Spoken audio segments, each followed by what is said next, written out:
கிறிஸ்து இருப்பதினால் எந்த பயமும் எனக்கில்லையே.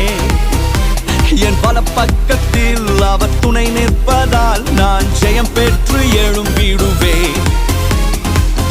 எல் ஷடாய் என் தெய்வமே, எல் ரோயி என் தகப்பனே, யெகோவா என் ராஜனே.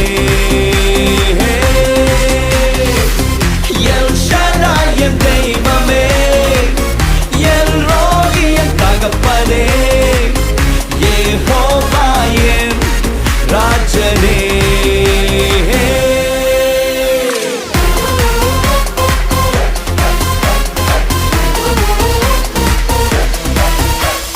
யெகோவா நிசியாய் எழுந்தருளி சத்துருவை தூரத்தி வெற்றி தந்திரே. யெகோவா நிசியாய் எழுந்தருளி